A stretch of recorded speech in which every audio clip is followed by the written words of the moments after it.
lecture so that we'll be able to maximize the available time that we have.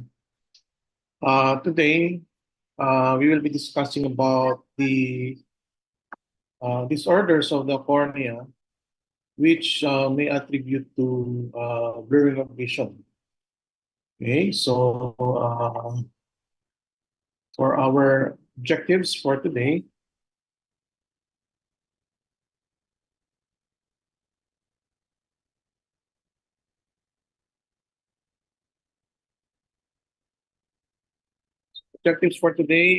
explain how corneal pathologies affect vision, discuss the common corneal diseases that affect vision, and formulate differential diagnosis of corneal diseases that affect vision. So we just have to try to proceed with the lecture, and then hopefully we'll be able to finish it earlier so that some of you can go home or be take over from the heavy rain. So what are the functions of the cornea? So the cornea actually assumes the greatest corneal power, refractive power. No? It has more or less 66 um, uh, percentage of the power of the human eye. So the cornea, along with the precorneal tear film, has the 2/3 of the refractive power of the eye, and the remaining almost 1/3 will be our crystalline lens. So crystalline lens is the lens where over time will develop opacity or cataract. So all of us will be uh, developing cataract as we grow old. So even as ophthalmologists, will not be able to escape developing cataracts. You know? It's just a matter of uh, slowing it down or probably of avoiding some of the factors that will uh, lead to cataract formation or lens opacity. Okay, we'll be discussing that later. Okay, so the cornea is responsible for light transmission. So the cornea is highly transparent, assumes a detergent state. When you say detergent state, relative dryness. So it's neither dry and it's neither. Every time you uh, your tears coats the precorneal tear film to make it always well lubricated and not assume a very dry state. Otherwise, we will have blurring of vision. Okay. So another function is light refraction. So light is focused to the retina, and then by bending light through its convex shape, we are able to reduce the indices of refraction between air, tear film, cornea, and aqueous humor.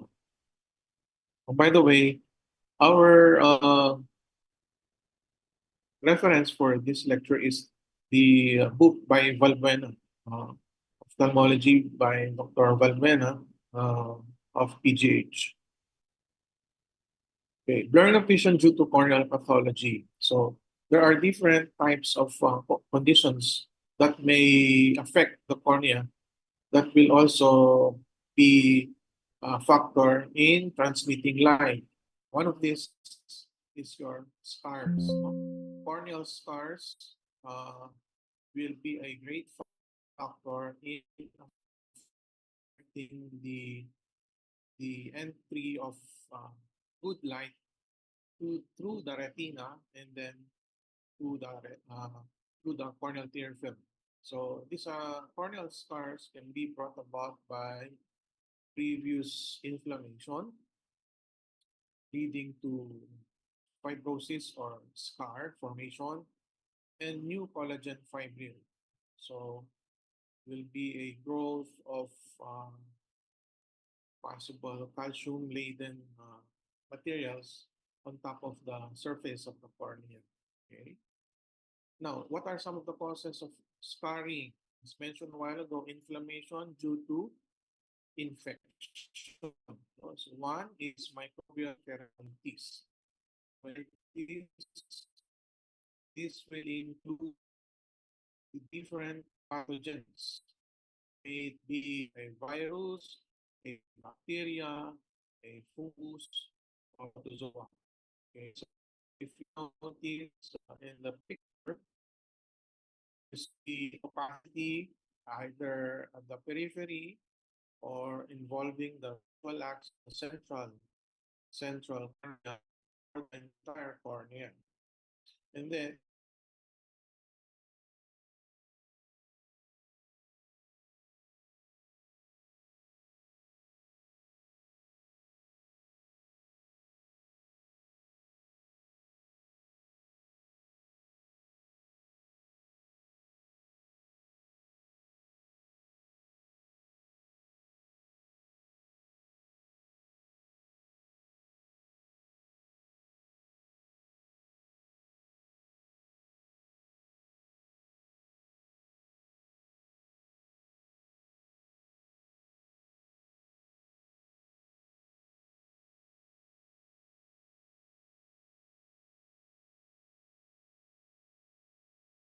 I'm sorry about that. No, maybe our connection is not that good. So we go back to our lecture.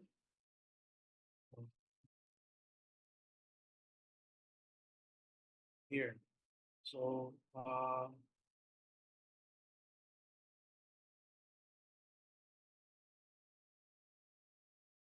so we ended up at microbial keratitis. No, the last picture. Okay.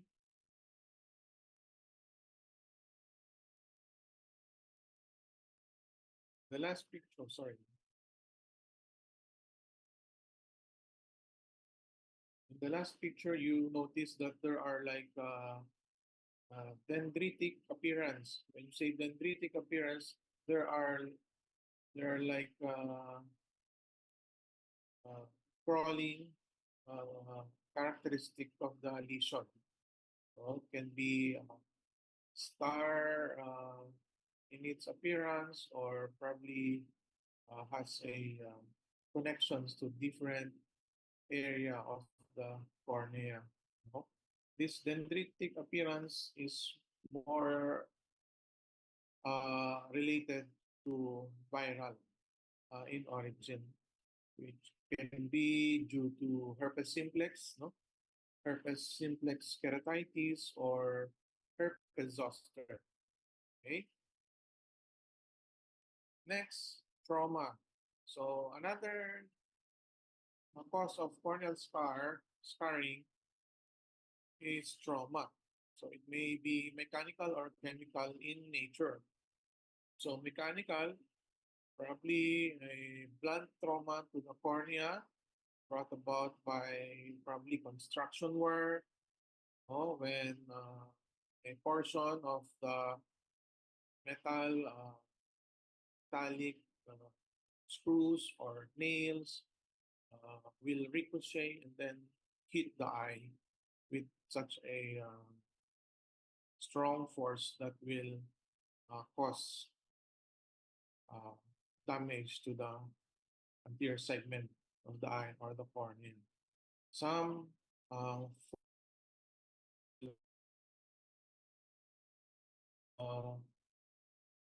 will actually cause tearing of the iris root from its connection. No? This may be due to a blunt force trauma. Another is probably due to chemical injury or um, chemical exposure, uh, which can melt, no? Penetrate and melt the entire full thickness of the cornea, leading to a prolapse of the iris. Okay, so that's for traumatic.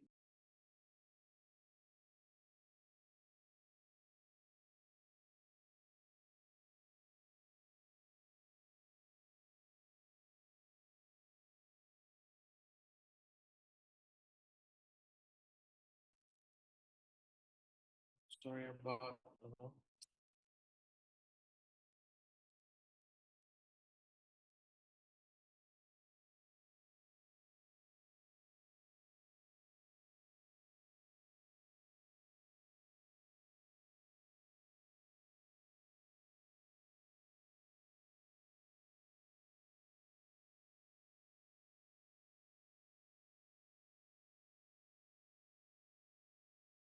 Patrick.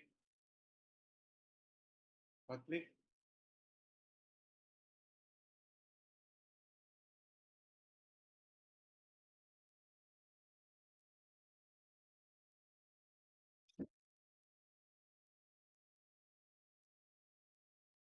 Okay.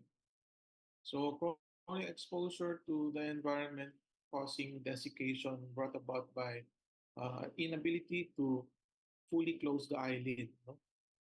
We call this lagophthalmos. This is more related to thyroid eye disease. No? Patient suffering from hyperthyroidism or uh, thyroid eye problem, they usually have problems with uh, full closure of the eyelid because sometimes the eyes tend to close because of uncontrolled hyperthyroidism. Also, some with cranial nerve 7 palsy will also have this kind of problem in terms of protecting the eye. Remember that the eyelids protect the eyes from uh, other forms of trauma, probably fumes, chemical, small particles that will go inside. No? So the eyelid is very protective. But if you have problems that control the closure of the eyelid, then you will develop exposure keratopathy. And this is manifested in this condition. See, this patient is unable to close her right eye. No? So probably due to a facial 7, no? Facial nerve palsy, no? Your cranial nerve 7 unable to close fully, and there's a part of the eye which is exposed to the environment. So this one will dry up and cause scarring if it's left untreated. No? The you know that there is opacification already. There is opacity of the exposed part of the eye, of the cornea, that will lead to this dye uptake. So the damaged surface of the cornea will absorb the dye that is placed to uh, see where are some of the parts that have been greatly affected by your exposure keratopathy. Next, eyelash disorders or lid margins. This is more commonly seen in the young, no? So especially for a specific for this race, no? The yellow race, Chinese, Japanese, Singaporeans, Mongolians, they usually lack the lid crease. When you lack the lid crease, uh, the eyelashes tend to turn inward. They go inside, affecting irritating the, the topmost layer of the cornea, which is your precorneal tear film. So this one, every time you close your eyelids, your eyelashes try to irritate the cornea. Maybe you've seen your nephew or your nieces always trying to rub their eyes because maybe there are eyelashes inwardly directed. This is one cause of your uh, corneal scarring also because of the chronicity of the condition. So we address this by everting the lids by a specific procedure, especially if it's too severe that it has already affected the entire cornea. So, but for just minimal inward deviation of the eyelashes, you can reassure the parents that you can just put gels or lubricants just to coat the surface and uh, not not touched by the eyelashes. Okay. Now, congenital corneal scars. Well, by the term itself, congenital has been present all since birth. No, so it's usually a problem during embryogenesis or in utero. Uh, One condition is your Peters anomaly. No? So your Peters anomaly has a maldevelopment or underdevelopment of anterior segment structures. So your iris is more or less attached to your cornea. No? The innermost layer of your cornea is your endothelium. So if there is underdevelopment of the structures, there can be a condition where the iris is touching the back portion of the cornea, leading to what we call glaucoma, or this is mainly a scar, a corneal scar. So here, if you notice in this picture, there is opacification on this area because the iris is touching the uh, back portion of the cornea. This is developed uh, since birth. Okay? Corneal edema, this is not due to trauma or infection, but more of uh, problems with the uh, call this the tight junctions. No? Remember, your cornea assumes a clear condition because of the tight junctions located in the endothelium. No? So your endothelium, the innermost portion of your cornea, is responsible in blocking or not permitting aqueous or fluid to go inside the layers of the cornea. Otherwise, if there is a break in the tight junctions, then you will have develop your corneal edema. So mamamaga yung cornea if there is already a break in the tight junctions. So this is brought about by dystrophy. No? If there are corneal conditions present at birth. So there is a problem with actually with the cornea itself.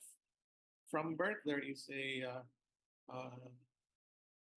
not a full development of the cornea that can lead to developing problems with the clarity of the cornea, specifically the endothelium. Another is your trauma. Surgical trauma uh, can also affect your tight junctions because of injury to the endothelium that will permit water to cornea. And of course, your glaucoma conditions, uncontrolled. If you have uncontrolled increase in eye pressure, this will uh, affect the integrity of the tight junctions of the endothelium, leading to a hazy media, especially affected by high eye pressure, your glaucoma conditions. Okay, how about for corneal deposits? Uh, Sometimes the patient has like coexisting medical condition like metabolic disorders that will allow the deposition of different substances or materials on top of the cornea. Like we mentioned a while ago, if there is a anatomical problem in the cornea itself, there is a high chance that fluid will be entering the the layers of the cornea, and then fluid will be deposited on the different layers of the cornea. Lipid keratopathy, lipid is oil, no? So lipid keratopathy will accumulate on the peripheral edge brought about by uh, the deposition of oil, excess oil. Okay, and then calcific band keratopathy, calcium-related materials that will form like a belt around the white to white cornea. So from this area, from 0 to up to 180, there is a belt uh, formation that is usually seen among patients with chronic inflammation like your uveitis or also glaucoma conditions. Okay, corneal staining is another factor that will affect the integrity and the clarity of the cornea. Staining brought about by blood trauma. So let's say the patient got punched, mauled, and punched in the eye, and then there's bleeding inside, no, that will develop into, let's say, a half of the eye will have bleeding. So we call it hyphema. So hyphema is blood accumulated inside that can be due to trauma. It's either due to sport. No, most common blood trauma related sport is your badminton. So your badminton sometimes, no, it's a very fast paced sport, and when your opponent tries to smash the shuttlecock and you are not able to return it and hits you in the eye, sometimes will lead to um, bleeding inside, and you will develop hyphema. And the blood accumulated inside, if not addressed or removed, will stain the endothelium. And it will be very difficult to remove it already once the golden period of removing it has passed. So usually for these patients, we admit them because we try to address, aside from the staining of the cornea, we also address the elevation of the eye pressure and severe inflammation brought about by the. Another is your metabolic disorders. We have discussed this in the previous slide. So if your patient is also suffering from different types of metabolic disorders, then it will also contribute to the development of uh,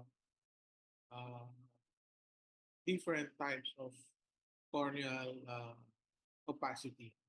And in here, you see that there's a like a ring around 360 degree cornea has already a formed ring, whitish ring that may be brought about by imbalances in the electrolytes that causes uh, proliferation of calcium or other elements.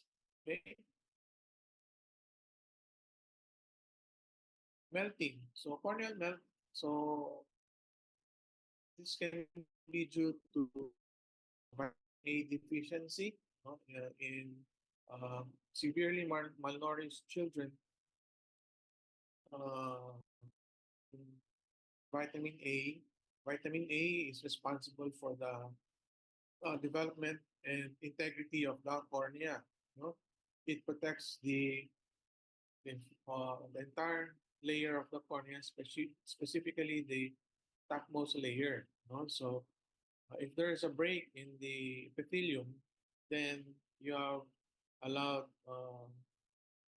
microorganisms or even elements to penetrate the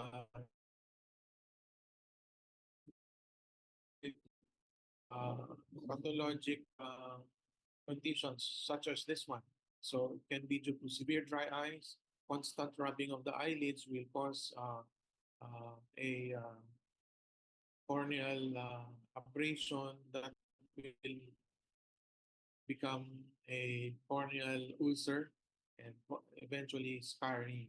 So we are trying to address this one by protecting the ulcer cornea, pure antibiotics and gels to coat it from further insult. Chemical burns mentioned a while ago in our previous slide. You have your basic and acidic chemicals are very harmful, no? Destructive to the full thickness layer of the cornea, especially alkali or your liquid sosa or your lye, no? Because they are coagulative in nature, meaning they can penetrate even an intact cornea because it will liquefy or melt the different layers of the cornea, eventually leading to rupture. So if we have patients who suffered chemical injuries, we try to irrigate the eye in the emergency room for as long as we can achieve a pH of more or less on the pH level of 7. No? But if it's still on the basic uh, pH, then continue to irrigate it so as not to miss out some of the alkaline or chemicals that have deposited on the fringes of the eye or the angles of the eye. Okay, so we usually use balanced salt solution and not just your regular IV bottles. No? We have a special formulation for ophthalmic surgeries, your balanced salt solution that we try to use in ophthalmic surgeries and also in irrigation. Okay. Next, tumors. No? So we have different types of tumors that are also very significant factors that cause corneal uh, pathology. No? So your dermoid, these are like whitish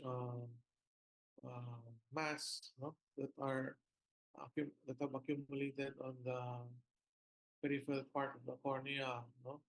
So in your limbus, the cornea, the limbal area is your junction between the sclera and your cornea. That is your limbus. That is where you locate uh, your what is your pluripotential cells, no? Your stem cells. So these dermoids usually accumulate on the periphery, affecting also the the clarity of the cornea because it will cause astigmatism, it will cause distortion of the entire cornea that will lead to errors of refraction. At the same time, foreign body sensation. Imagine if you have this kind of mass, no, on top of your cornea. Every time you blink, you can just imagine what is the feeling of having like a probably a pebble, you know, a big pebble inside your eye every time you blink.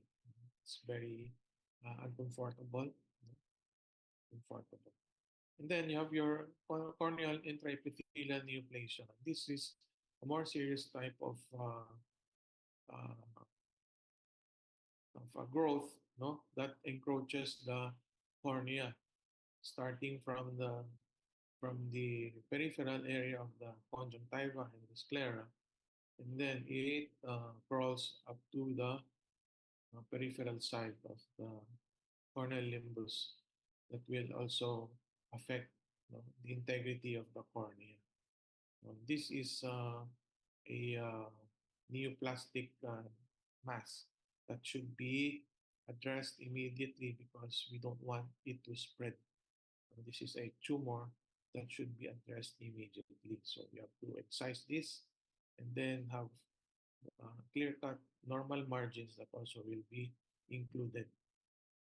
Okay. And then you have your pterygium. Your pterygium is an elastotic degeneration of your conjunctiva. So it's a let's say a aging of the conjunctiva, which is usually seen among individuals who are chronically exposed to the sun. No?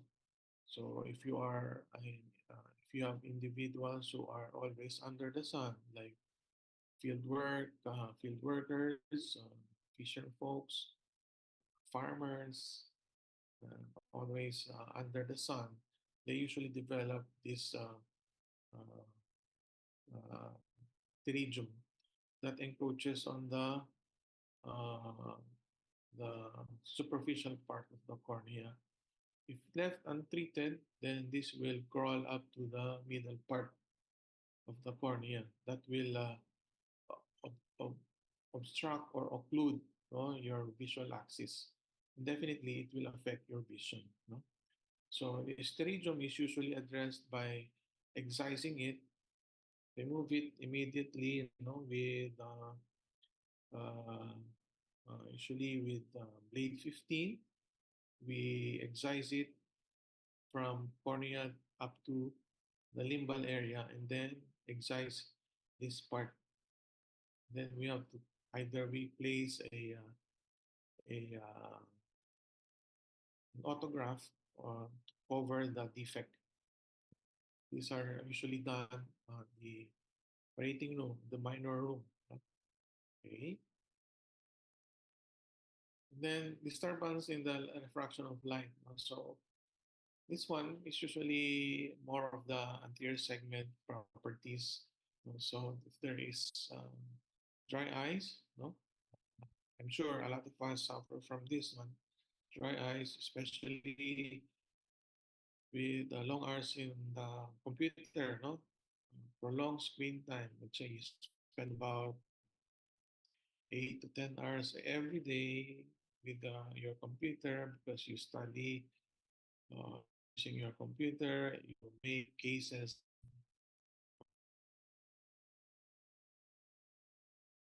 activities, that will contribute to your prolonged screen time. Then you will also develop your evaporative dry eyes. No? So, what are some of the symptoms of your dry eyes? Usually, it's foreign body sensation. You have eye redness, burning sensation, sandy feeling. These are some of the common symptoms of your dry eyes. Now, tear quality abnormalities. Sometimes, if you have other conditions like your Sjogren's syndrome, wherein it does not permit you to produce enough quality tears, no, and instead it is causes less production of normal tears, then this will subject you to severe dry eyes, and Sjogren's syndrome. Toxic keratitis, sometimes this is brought about by chronic inflammation of the cornea, brought about by possible pathogens, no, that will cause inflammation of the superficial layer of the cornea. And this is usually addressed by uh, pure antibiotics, then preservative-free gels or lubricants to coat the affected parts of the cornea. No? So uh, my suggestion is if you are always with your computer more than 8 hours, I think I recommend that you also have your lubricants with you. No? You bring it with you in school, drop it at least minimum is 3 times a day. Morning, lunchtime, and probably evening or before you go to sleep at night. If you still study throughout the rest of the early morning, then you can put drops still, so that you won't feel the burning sensation in the morning. Okay. Normalities of corneal size, shape, or curvature. Now, this is anatomic in nature. No? Keratoconus, by its term, conical. The cornea is conical in shape. It's like pointed in shape. This kind of condition uh, produces errors of refraction that quite high and uh, more or less you are subjected to different types of management like rigid contact lenses, no, to flatten the apex, no. You are not a good candidate for LASIK for this one because the apex is usually very to perform a good LASIK procedure for this one. Instead, it can either be just and cross linking, no, or as mentioned, chronic rigid contact lenses, or if it's severe enough that your keratoconus won't permit you to have good vision, you are also given the chance to decide if you would want to undergo cornea transplant. Okay? Distorted cornea, this can be anatomical, especially if you have different shapes of the cornea uh, upon birth, then this can be addressed by refractive uh, procedures. Okay, so like this one, there is growth on the inferior cornea, extending up uh, 9 clock hours, so a very big massive to poor vision.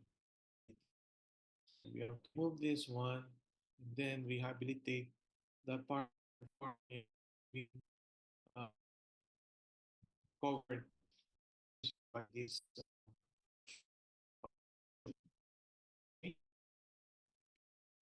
So, right to proper diagnosis. So, with corneal opacities, it's very important to examine the cornea with just your light. If you are in our that you can so that you able the factor that contribute to poor vision. You also have your ophthalmoscope, your transilluminator that will further guide you in discovering some of the pathologies of the cornea. So ideal examination of the eye requires specific equipment found in a specialized eye center. Okay. So I think this is already the last slide. Uh, so absence of corneal opacities may be attributed to tear film abnormalities. So let's say you don't see any frank opacification of the cornea, but still it's blurred. You know, you have blurred vision. So maybe the most of the cornea, which is your corneal tear film, which is affected by dry eye. So this can be addressed by your lubricants. Maybe you've heard about Systane Ultra, Optifusion Gentil, Hyalin, Hypromelos. All those lubricants are good substitute for dry eye condition. Now it depends upon the severity of the dry eye. So if you have mild to moderate dry eyes, then you can use the ones that we mentioned. But if for severe dry eyes, especially with other comorbidities like Sjogren syndrome, we have treatment that also address these conditions. And these are the use of gels, uh, Ristasis or your cyclosporine. These are your severe treatment for dry eye conditions. No? So your Restasis or your Icurvis in the market, these are for severe dry eyes condition. Okay. Any questions so far at this point from the group? So management goal is to improve vision and cosmetic or both. So this one is for the keratoconus. No? This one I mentioned. If it is really a severe type of keratoconus, then your PKP or your penetrating keratoplasty or your corneal transplantation is the management of choice for severe keratoconus. So we harvested a donor cornea from the eye bank. From the eye bank, they harvest corneas from cadavers, and then they are stored in the eye bank, usually only for 2 weeks. 2 weeks, the cornea are stored in the eye bank for 2 weeks with a preservative. If it is not transplanted within 2 weeks, then uh, they are no longer viable uh, treatment for optical graft, but they can be used to just uh, cover condition. We can use that to just temporize, no, and seal off the perforation. Okay. So end of lecture. So any question from the group? No? If you'd like to, probably you can entertain maybe 3 questions, and from the group if you'd like to ask about the cornea